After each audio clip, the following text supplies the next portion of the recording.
record this session. Our topic for this DEIJB conversation is context is everything, leading with self. And I'd like to start the year out. We did it last year as well with this particular topic because it is my belief and opinion that the more intimate and aware we are with our own context, the more we can cultivate compassion and understanding and awareness of how it not only influences our own thoughts, opinions, beliefs, but also cultivates the compassion and empathy for others, for those around us, and how our context um, really plays a part in the way we relate to each other, interact with each other, plays a part in conflict oftentimes.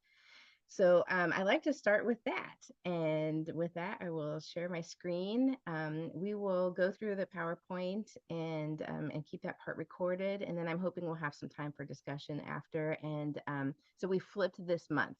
Last 2 weeks ago, would normally be this sort of PowerPoint presentation, but we had a very small group and we needed discussion time. So we took that discussion time. So today we'll do the PowerPoint and then hopefully preserve some time for discussion as well.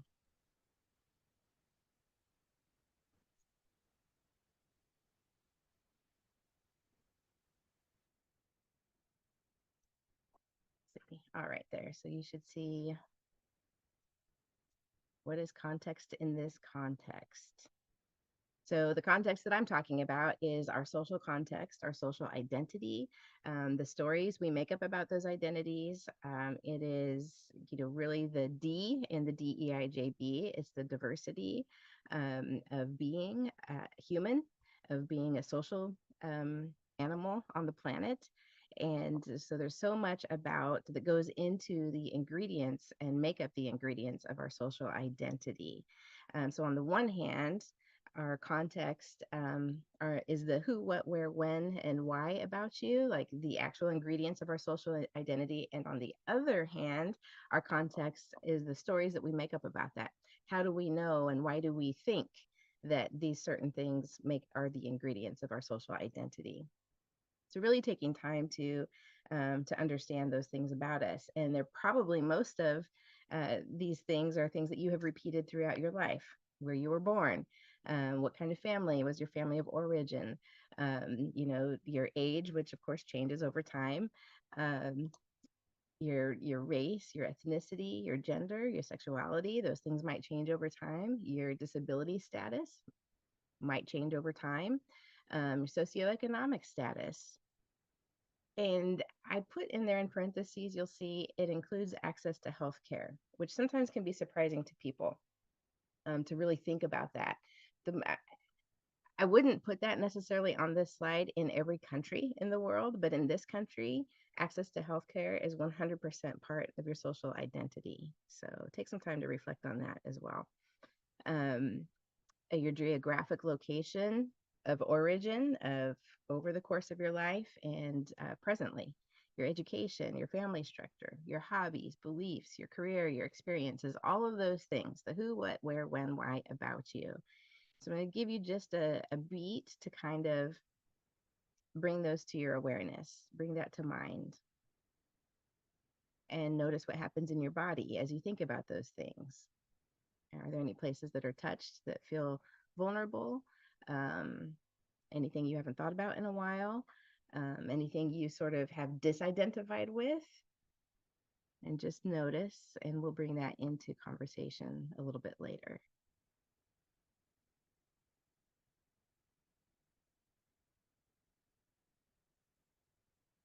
So then on the other hand, what's your story? This is also your context. Who are you?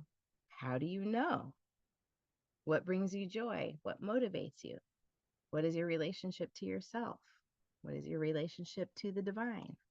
What is your relationship to community? How do you define community?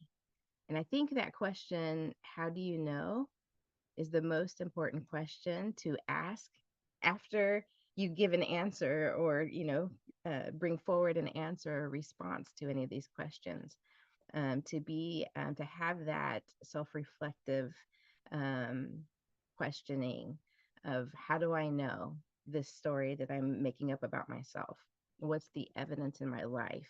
Is it something that I've just been told over and over? I remember having this a different group, and we shared our identities, our context. And as someone was telling his story, he said his name, and he said, "But I'm not Jewish." And he said, and that's really important for me to say because it is what I was taught to say, because my last name might make you think I'm Jewish, but in my family, it's been really important for us to say, and we're not Jewish. And then another, like, few sentences later, he said, and you can get all of our family history in the synagogues. We are definitely Jewish, And so it's like, how do you know the story that you are saying and repeating, and what meaning does that hold for you in your life, for you in your relationship with yourself, with the divine, and with community? These are the things that make up our context. And so, why does it matter in this conversation, in this diversity, equity, inclusion, justice, and belonging conversation, particularly in unity, because we accept everyone? In fact, we are one with everyone. One of our principles is the oneness principle, right? So, why would context really matter?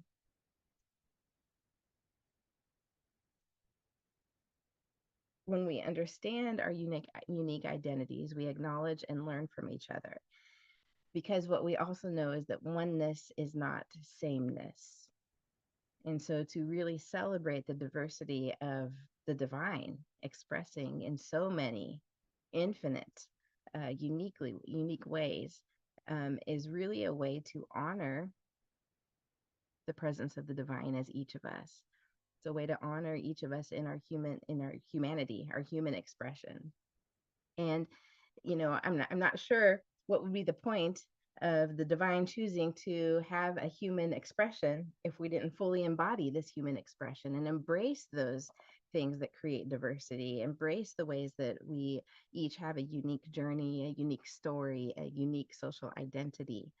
And then also, I think there come up opportunities to work through some of our identities might bring shame because of our social constructs.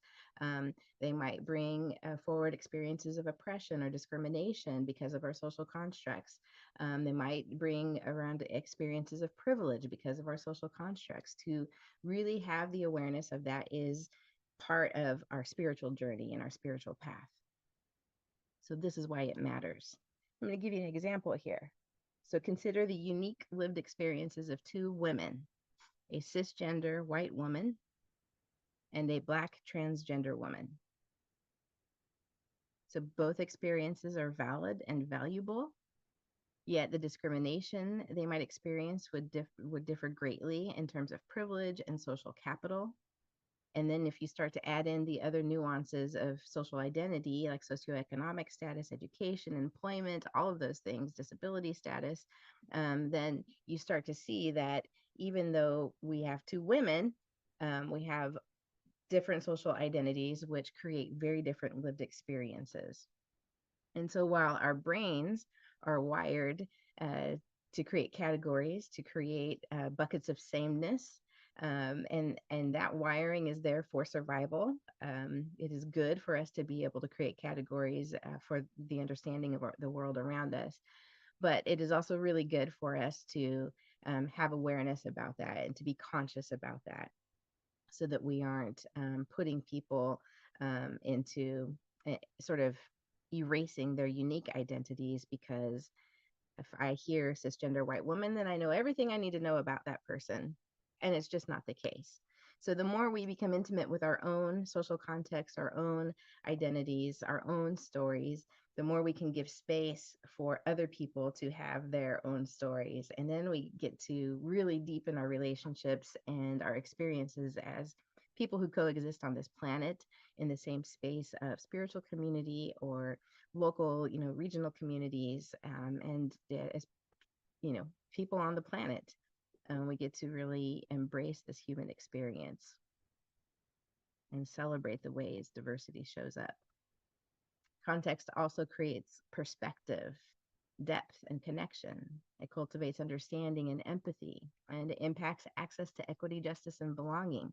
Because if we assume that everyone's needs are the same in any given space, then we begin to create barriers for people to access those spaces. We create barriers to equity and really the experience of belonging.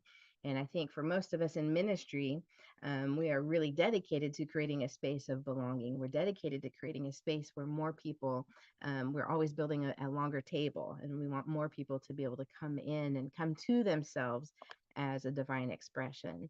And so, if we can be aware of the diversity that's in the room, we can also create access, more access in our spaces, in our spiritual spaces. And so, the sort of subtitle of this, context is everything, is leading with self. And as you know, in Unity, we have the capital S self and the lowercase self. And it's both. What does it mean to lead with self? To lead with our diversity, with our humanity, when we're interacting with individuals or groups. We are bringing that awareness forward. We're bringing curiosity and openness. If we are intimate with our own context, we can name and claim who we are in a given space, and we can give room for other people to show up differently in that same space.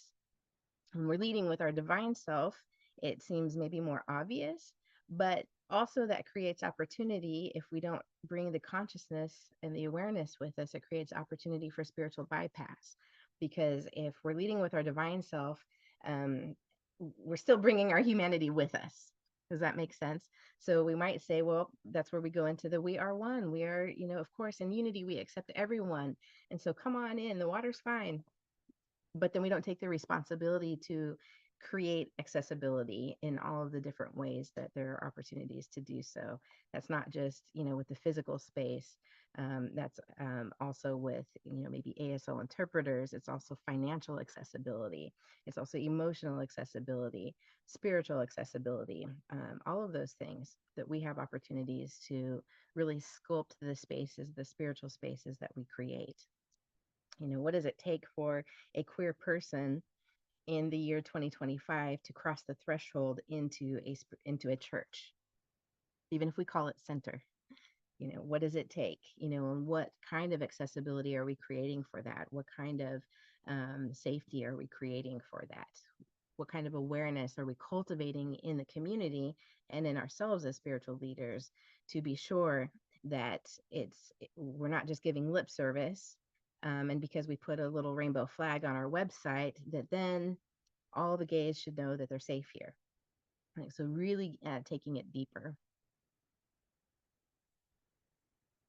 In leadership roles, when we lead with self and the awareness of our own context, it makes us relevant and relatable. We have an opportunity to demonstrate our shared values. Oftentimes, our core values at a personal level come out of our context. They've been inherited many times or constructed because there's been, a separation from that which was initially inherited, or a sleepiness around it. But it gives us an opportunity to demonstrate shared values. And we also then impact inclusivity through accessibility, which I just talked a lot about. So practical application to ministry, which is always key in this conversation that we gather for here. Accessibility, belonging, impact, and assumptions. So the assumption that we often carry is that we are one and we welcome everyone. All are welcome here.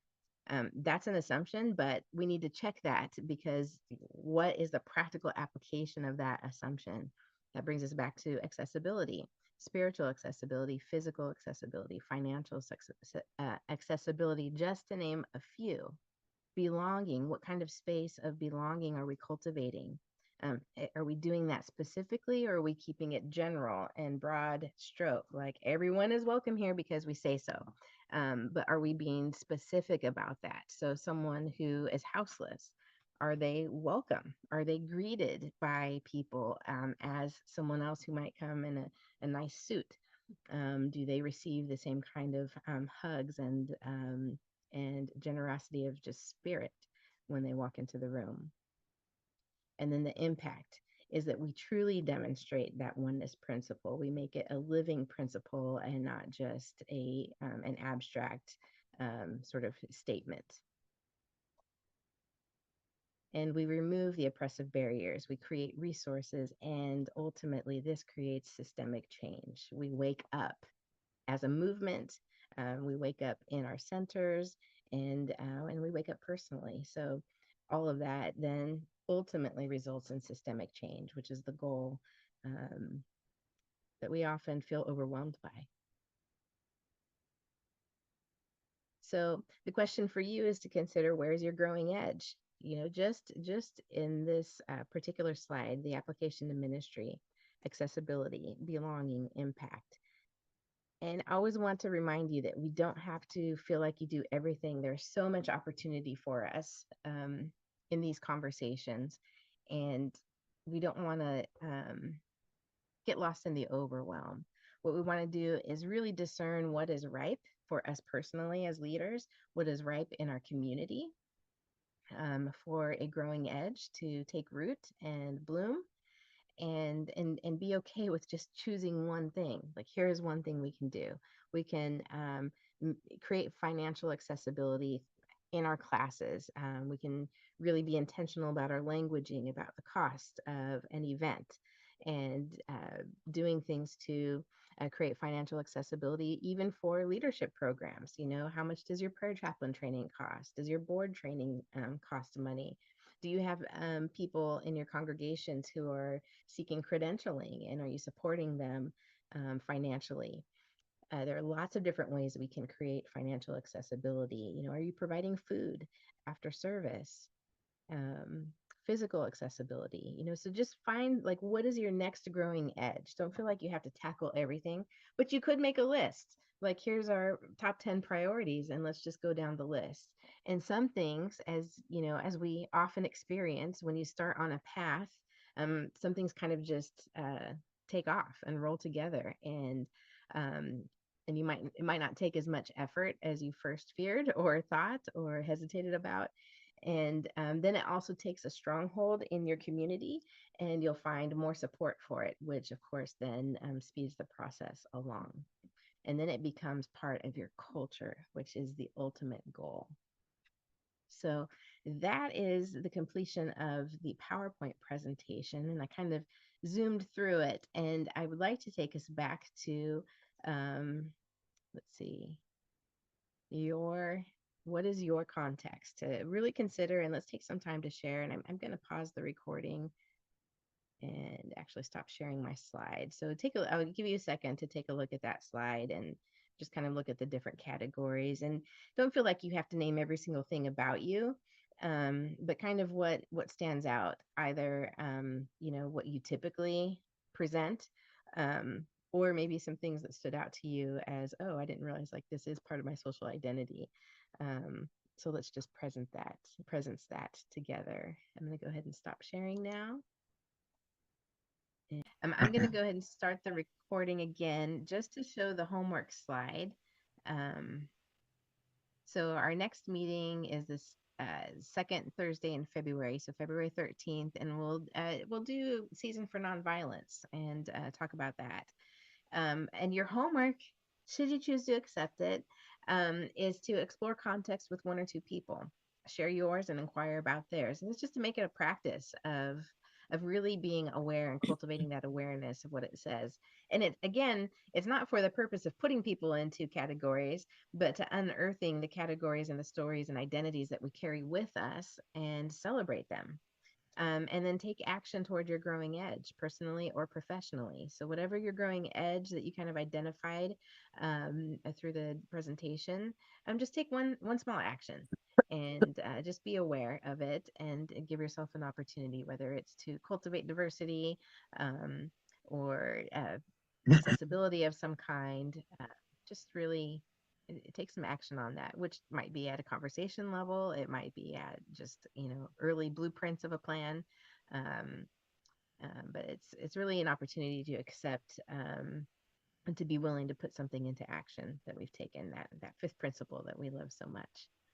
And then I look forward to more conversations with you and to diving into Season for Nonviolence and seeing where we can go with that for the purpose of DEIJB conversations and for cultivating more of a culture of belonging in our Unity environment.